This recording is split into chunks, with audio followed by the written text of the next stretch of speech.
Hi, I'm Adam Cesare. I wrote the book Clown in a Cornfield that is now the film Clown in a Cornfield. I wanted to steep myself in the slasher, so I watched maybe 100, 150 slashers over the course of drafting the book. It's very codified. It's like, I call it like the American kabuki, which might not be the apt way of saying it, but it is like this idea of there's certain expectations in a slasher, and if slasher can only do so many things before it breaks formula and doesn't become a slasher anymore, and I really wanted to figure out what the line was between respecting formula and subverting formula, and I think that's the reason I watched and studied so many slasher movies. And I haven't done that since. I became more lazy. I haven't done that with any of my other books. It felt like the thing to do because this book felt important in a way. It's a young adult book. I wanted the teenagers to get into this genre that I love so much, and that's how I did it. As a film fan, we see movies announced all the time and talked about like, oh, this is going to get an adaptation or this is going to get a movie. And I've kind of been burned by that as a fan for so long that I kind of inured myself to being like, oh,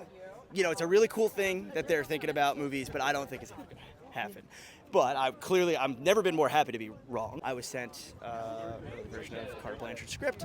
I've been on many Zoom calls, probably when he shouldn't have, probably when he should have been prepping the movie with Eli Craig. The fact that they've been including me in stuff and making me feel valued is an amazing thing, and I feel like not a thing that a lot of authors get to experience. So I know it's special, and these books are like my life. So they're very special to me, and these characters are like my life. So I'm so happy that Eli nailed it. You know, he nailed the characters, and he nailed the feel of it, and he nailed the Kettle Springs itself as like a place. It's just really cool. Sounds like you feel as though your original vision was respected and you were included.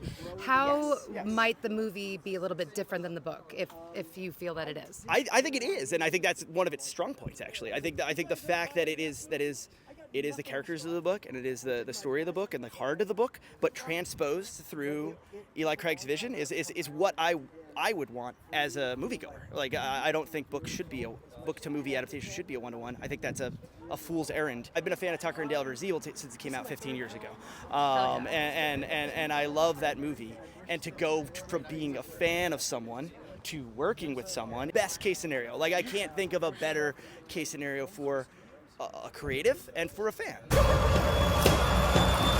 And remember, kids, never fuck with friendo.